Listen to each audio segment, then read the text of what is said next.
Halo Sobat SML, balik lagi bersama saya Karel di acara UMKM Talks. Kali ini saya sedang bersama Ibu Yopi selaku pemilik brand dari Yopi Homemade. Halo Bu Yopi. Halo Mas Apa Karel. kabar nih Bu Yopi? Alhamdulillah, luar baik. biasa. Luar biasa.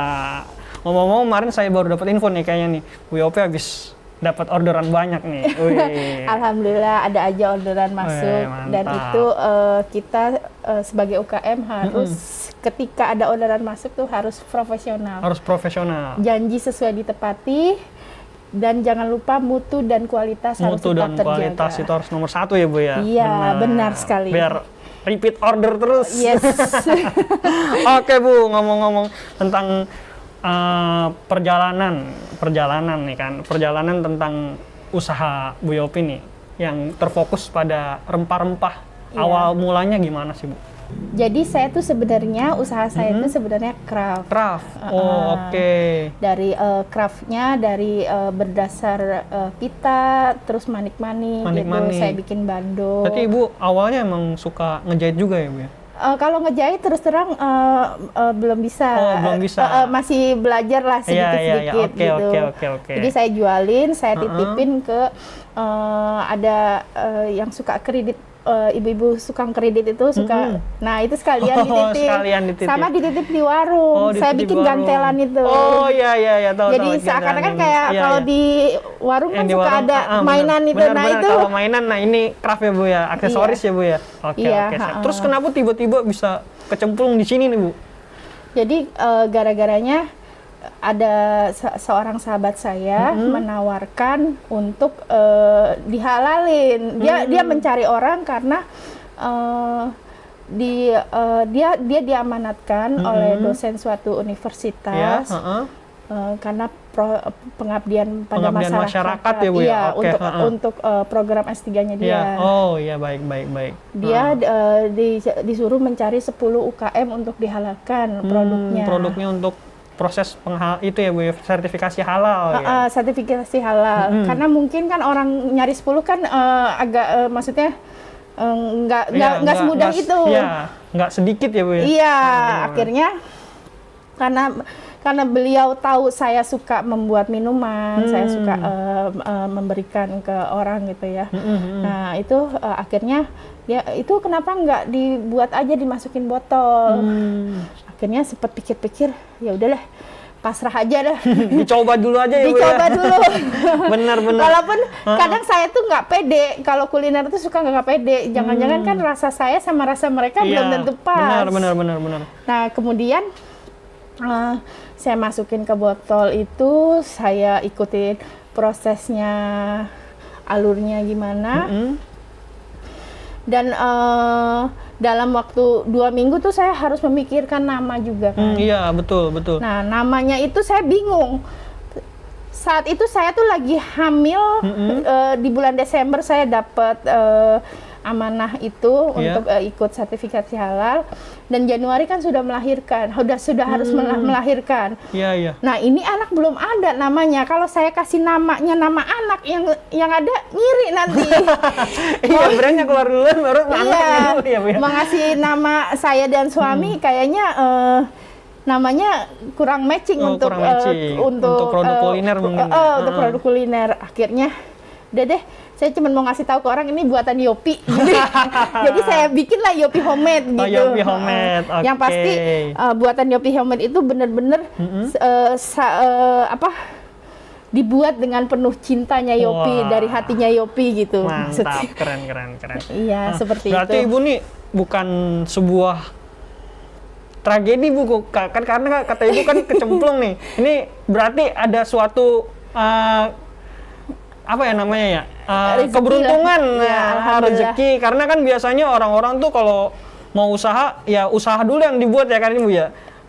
Kayak baru produknya ada dulu, baru mereka bisa lanjut ke proses sertifikasi halal. Tapi Ibu langsung disuguhkan untuk membuat sertifikasi halal terkait dengan produk yang emang Ibu biasanya bikin tapi emang cuman buat konsumsi konsumsi pribadi dan emang dikenalin ke teman-teman ya Bu ya, ke Iya, sahabat iya. Ibu juga. Iya, karenanya itu benar-benar rezeki anak lah, rezeki yang luar biasa menurut saya, dan itu berproses gitu. Ketika memang ada Allah tuh ngasih sesuatu, itu pasti ada jawabannya gitu. Benar. Itu akhirnya saya mendapatkan seperti itu. Setuju. Nah, terus terkait itu kan pasti proses sertifikasi halal sudah selesai, Ibu lanjut produksi.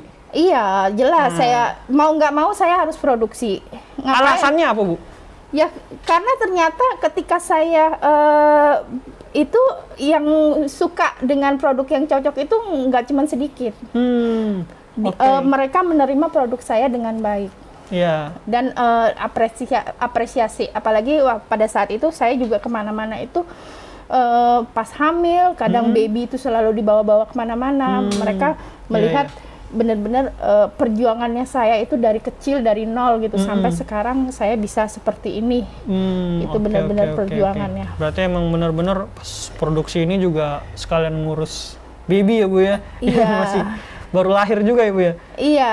Nah itu prosesnya berapa lama Bu? Dari tahun berapa Ibu? Dari itu saya dapat amanah yang halal itu di Desember 2017. 2017. Keluar itu Februari 2018. Februari 2018, so berarti sekitar 3 bulan ya Bu ya?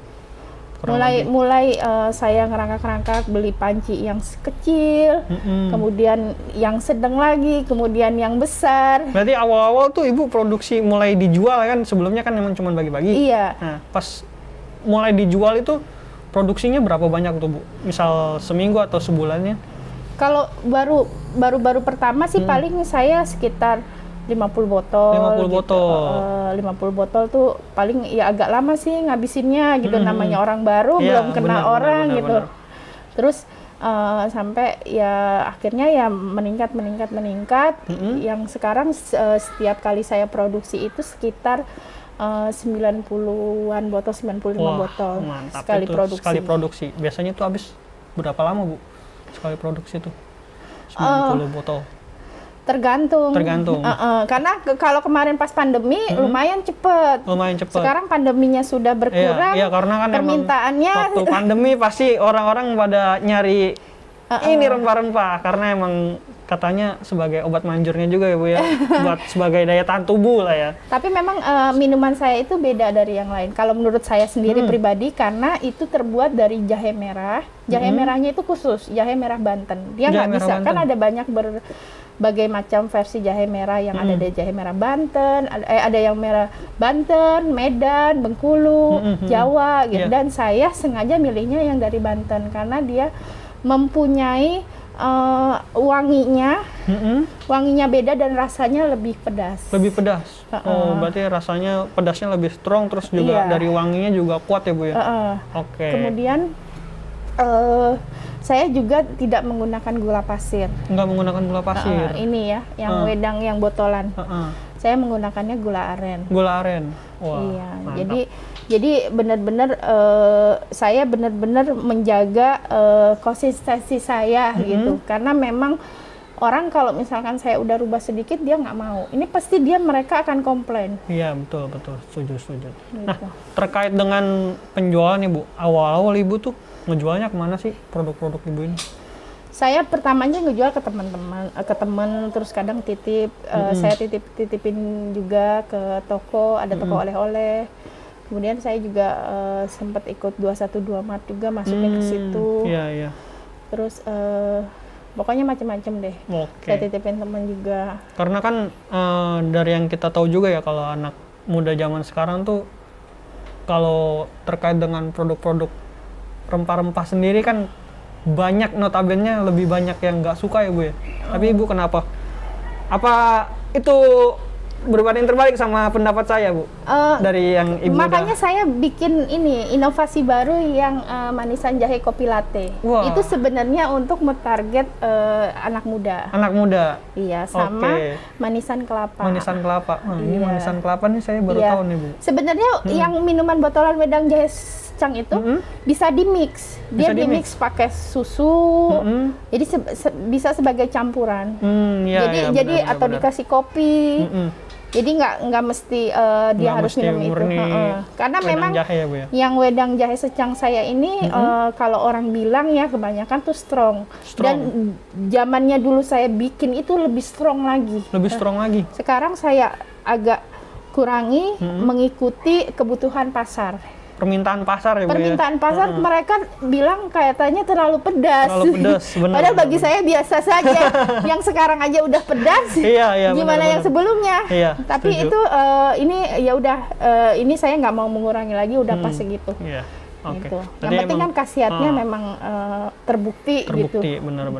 Apalagi kemarin waktu pandemi ya, Bu ya, pasti orang-orang pada nyari semua nih Iya, terkait dengan wedang alhamdulillah. jahe, ya kan? Iya. Nah, untuk inovasi produk nih, Bu, terkait dengan sekarang kan juga ada manisan jahe, manisan kencur.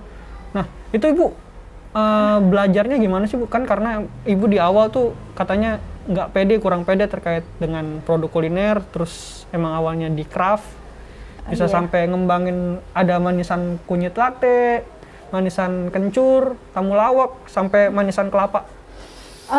Karena saya mikirnya saya rempah-rempah itu memang sudah terbukti bermanfaat untuk kesehatan. Betul. Dan saya Setuju. ingin produk saya itu tidak menjangkau di kalangan tertentu saja, ingin di berbagai kalangan. Di berbagai juga, kalangan. Ciri-cirinya gitu. Kayak misalkan kunyit, itu kenapa saya bikin itu sebenarnya terinspirasi dari kunyit asem. Kunyit asem. Iya. Saya pikir itu untuk bagi ibu-ibu. Ternyata animo saya ke kunyit itu lebih ke anak-anak. Berapa kali yang pesen itu untuk anaknya karena dia suka anaknya doyan. Kunyit. Iya, Anak-anak suka. iya. Makanya itu ekspektasi di luar ekspektasi saya. Makanya banyak surprise yang membuat saya ini benar-benar di luar dugaan saya gitu. Jadi dari awal sampai sekarang pun saya masih belajar, masih proses belajar. Dari tahap pengeringan yang awalnya itu hanya seminggu, 2 minggu, sebulan, 6 bulan, dan sekarang sampai 1 tahun untuk manisannya. Untuk manisan. Iya. Daya tahannya ya, Bu ya? Iya, dan itu proses Oke. pengeringannya hampir 2 hari. Hampir 2 hari. Oke, siap. Bu, saya kepo nih, Bu, sama manisan kelapanya. Saya boleh nyobain kan? Boleh, silakan. Ini manisan kelapanya. Wah, saya coba ya, Bu ya. Saya belum pernah nih, baru pertama kali nemu ada manisan kelapa. Kebetulan juga saya suka kelapa, Bu. Oh iya. Heeh. Terus ada manisannya segala nih. Kan kelapa kan juga notabene udah manis ya, Bu ya. Ini pakai kelapa muda atau Iya, gimana? iya, kelapanya yang sedang. Tapi dari dagingnya kelapa. Iya, dagingnya Oh, kelapa. oke. Saya coba ya, Bu ya. Iya, ada gula arennya juga campuran. Gimana rasanya? Gurih, Bu. Oh, Kayak makan apa ya? manisnya? Lebih kayak bukan manisan, tapi kayak keripik. Oh, Keripik tapi manis. Ya enak, Bu. Itu minumnya pakai sekalian ngopi. Oh iya benar, temennya kopi nih. Kopinya tapi jangan yang terlalu manis supaya benar. pas Iya, ngebalance-nya. supaya pas. Wah, mantap. Enak, Bu. Buat temen-temen nih, rekomendasi nih buat yang suka kelapa harus langsung dibeli. Manisan kelapa dari Hopiomed. Oke, Bu. Kita lanjut nih, Bu ya. Saya taruh dulu. Nah, terkait tentang tadi produk udah semua nih, saya